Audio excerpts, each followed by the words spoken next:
going through our busy airports. We want to improve this travel experience, but while maintaining safety standards and making sure that we are keeping people safe as they go to take their vacations, travel for work, or spend time with their families. So we took a hard look at how TSA does its business, how it does its screening processes, and what we do to make people safe, but also provide some hospitality as well. Now, this is especially important to streamline the process and look at efficiencies that we can build in as we build up for some big events that are going to be coming here in the next 12 months here in the United States of America. As you all know, right now, we have the club championships going on. A lot of travelers and visitors are coming into the country, but next year we will also have the Olympics that will be in the United States of America. The World Cup matches will be happening, as well as many America 250 events. All of those will bring us record travelers to the United States.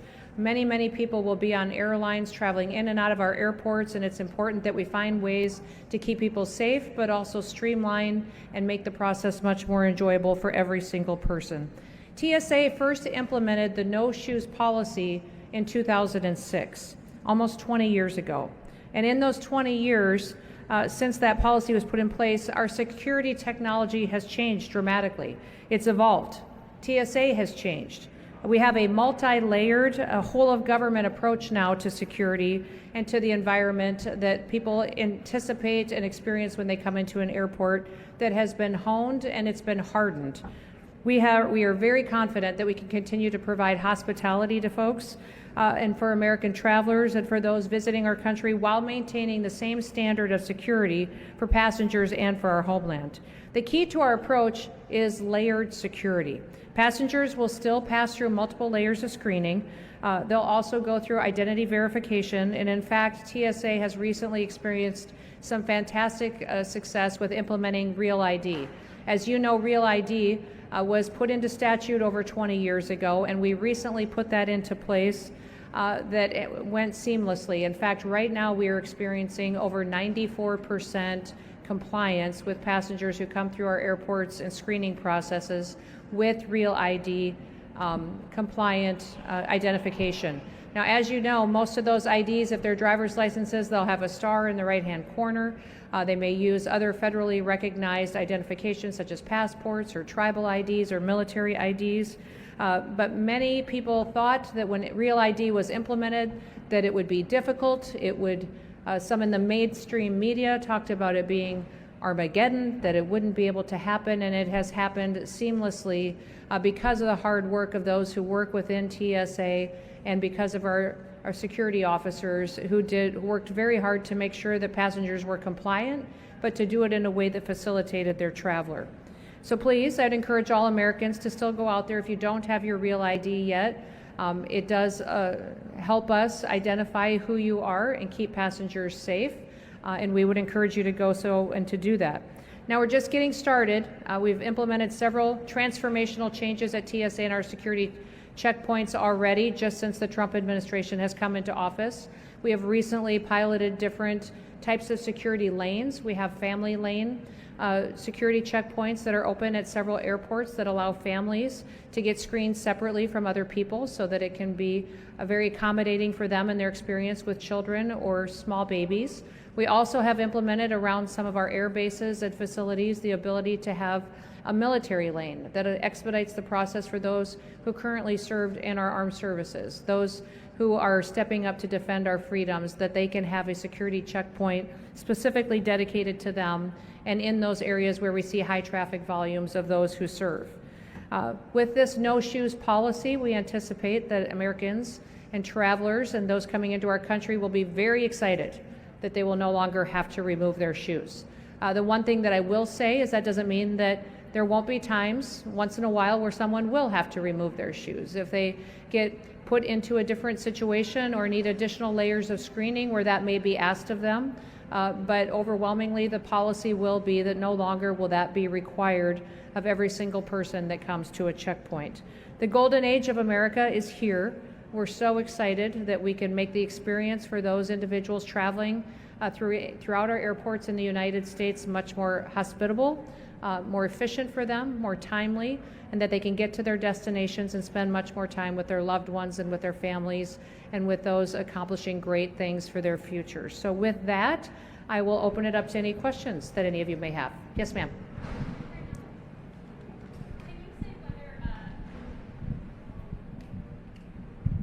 Thanks so much, Ellen from Bloomberg. Can you say whether travelers who don't have real IDs will have to take off their shoes? Yeah, that is not going to be specifically required for individuals who don't have real IDs. They still won't have to take off their shoes. If they do get flagged for a different reason or need additional screening, that may be required of them, but they won't be specifically identified as someone who has to remove their shoes. I do want to introduce behind me too as well, we have some fantastic TSO officers behind us, some employees working with TSA, and then also we have Ha and Adam who have been here working in leadership in TSA that have been so grateful for them in their out-of-the-box thinking at how we implement reforms and make this experience much more available for those individuals who are traveling through our airports. I'll come to you next. Good afternoon, Secretary Nicole Johnson from Reuters. Yes. Question, what recent changes to security equipment or threats data has offered you the assurance to make this change? We've gone back and looked at our security processes, looked at the efficacy of everything that we do, every screening process that we have to see what results it is giving us, what information it is giving us about travelers, and then our technologies, if it's giving us the information we need as far as the screening of individuals, whether it's magnetometers or whether it is processes where they're being identified by a TSO. So all of that has been evaluated to see what is affected, what should stay in place, and what should be removed to streamline the process. Yes. Hello. Roberto Macedonio for NTN24. Ms. Secretary, I would like to ask you about President of Colombia, Gustavo Petro. He sent a letter to Donald Trump retracting his accusations about the U.S. government was doing a coup d'etat in Colombia. Do you have any opinion? That the president was doing what in Colombia? He was conspiring against the Colombian government to take them off of the power. This is what President Petro said about Marco Rubio. He sent a letter to Donald Trump retracting himself after these accusations. What do you think about that Petro did?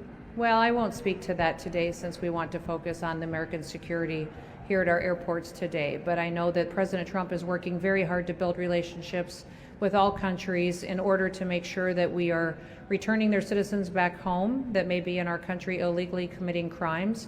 We've had conversations on security agreements with Colombia, and I know that also trade negotiations have been ongoing with the country as well, and we're hoping for a better relationship there. Yes. Hi, Madam Secretary. Luke Bauer with ABC News. Can you talk a little bit about what the next steps are, what the timeline looks like, when this will be implemented, and then why now? What is the reasoning for this policy to be put in place now? And then I have an off-topic question.